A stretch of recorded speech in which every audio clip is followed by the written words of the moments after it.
what I want to talk to you about today is something a little bit different than everybody else is talking to you about. I want to be upfront in sharing that, well, first of all, the presentations have been amazing, incredible branded content. I'm glad to be in a room with like-minded people who think content is king, may it always be king. And I want to say that, the videos have been great. This presentation has absolutely no video. There's no great video and absolutely no video at all. So I just want to prep you with that. So at Zefr, we come at it from a different angle. We believe in great content, but we don't invest in creating content. We invest in technology. So what I want to talk to you about is a little bit of how brands and great branded content can succeed on new platforms, which aren't that new anymore, but incredibly scaled platforms without compromising what matters most to them. So it's new platforms, same principles.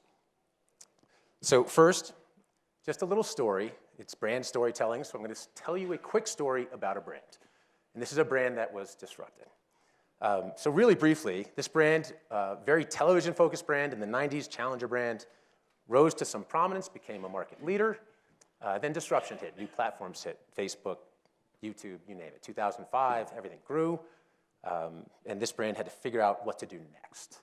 How do you take advantage of these platforms? How do you pivot? How do you get into the digital marketplace in a meaningful way? And eventually, there has to be some event, some big decision, something that kind of, a point in time at which you make a change.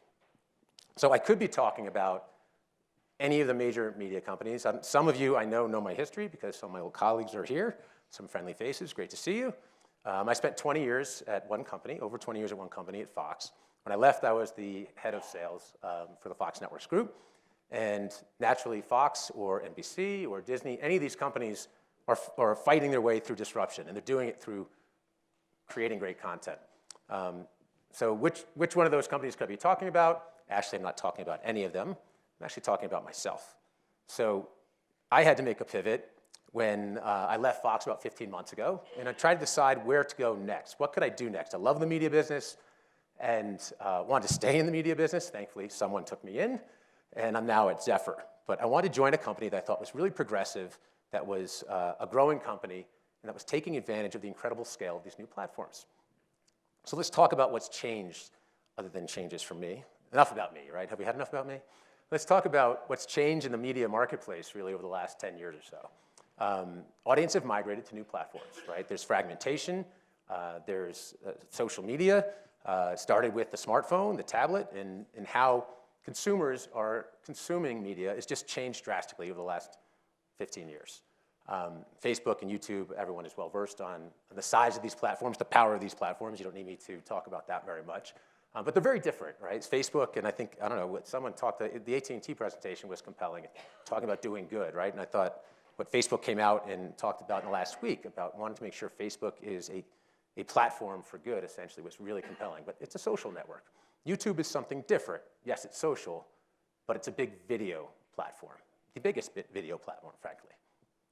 So this is the really progressive part of my presentation. So I want to direct everyone to the screen. And I'm going to use some technology here. Bang. See that? All right, that's a pendulum. I'm going to hit this button, and you're going to see that pendulum swing.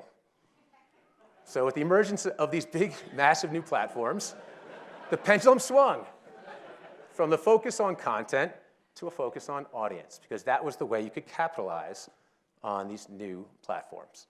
And perhaps it swung a little too far on the focus on the audience. So how do we approach this problem? I think it's so important to remember, and I think the latest issues around digital marketing in the last 2 years, 3 years or so, nothing is more important for brands than to always remember your core principles, your brand values, your core brand values, and you all know your brand values, but you have to be true to them. You can't ignore them. You can't neglect them. Building a brand is a really hard thing to do. Building brand equity, maintaining that equity, further building that equity, you never want to put it at risk. With that shift and focus to audience, there was a lack of attention on the content, because the content and the adjacency of your brand and the content that which your brand is around really matters. So being true to your brand values is first and foremost. As I said, you know your core values. You know what you want to be true to. So as we follow the audience, let's talk about where the audiences went or where they're going. Television still massive audiences, but there's fragmentation. And the younger audiences naturally are finding other ways to consume content. These are four major video platforms that have come to significant prominence in the last 5-10 years. Hulu, Amazon, Netflix, and YouTube. So let's take a look at each. And what does it mean for brands? Netflix, premium content, great content. I actually binged Ozark in the last week. It was awesome. If you haven't watched it, I recommend it. Premium content, but really no advertising opportunity. If they ever create an advertising opportunity, I'm sure you'll all find a way to be there, and you should. Amazon, premium content, again, investing more and more in premium content, limited ad opportunity. They're going to figure out their advertising strategy. I don't think any of us ever are going to bet against Amazon. So I imagine we'll all pay attention to that, and I imagine you'll all be there when they decide how they want to go forward with their advertising business. Hulu, again, premium content. There's a theme here. Premium content's a good thing. Hulu is a great business, but it has limited scale. It's somewhere, I'm not sure exactly how many subscribers there are, 15 million or so. And they do have an ad-free option, which eats a lot of their consumption. Then you have YouTube. YouTube is massive, massive scale, but diverse content, user-generated content, as well as professionally produced content. So how do you capitalize on this massive scale of YouTube and while still being around the content that's meaningful for your brand? So first, when you talk about YouTube, it's all about their reach, especially with younger audiences. It's just incredible, massive reach. But one thing that's interesting about YouTube that I think gets overlooked sometimes is how people consume content on YouTube. It's all about relevancy. YouTube is the #2 search engine in the world, behind Google itself. So when you search for content on YouTube, naturally, it recommends content afterwards, and that's how it keeps you engaged and keeps you watching. Channels are important on YouTube, but it's not necessarily the way the audience consumes the content. So it's really all about the best videos on YouTube, and what are the best videos on YouTube for your brands. So then context matters. I know I'm pushing against an open door, which was one of my favorite sayings one of my old Australian bosses used to say to me. When I say context matters to this room, naturally, it's what we've been talking about. Certainly NBC Universal earlier mentioned how important contextual alignment is, and that's what we're all about at Zefr. So what struck me when I was making this transition from 20 years of Fox and being in the television business to a video technology company like Zefr, what's consistent about that? In television, as we mentioned, context matters. There's the NBCU shout out, this is us. Tom Brady I can't stand, but he is the best quarterback ever from New York. And then you have content like House Hunters on HGTV. So each of these types of premium content are right for certain brands and certain brand executions. So you always want to have your brand message and your branded content in the right contextually aligned environment. So why doesn't context matter as much on digital platforms? Now, the reality is it matters more now than it did probably a year ago or 2 years ago. The issues in the digital ecosystem around fraud, around viewability, and most recently brand safety have put a spotlight on the content in the digital ecosystem and wanting to be around the best of the content in the digital ecosystem.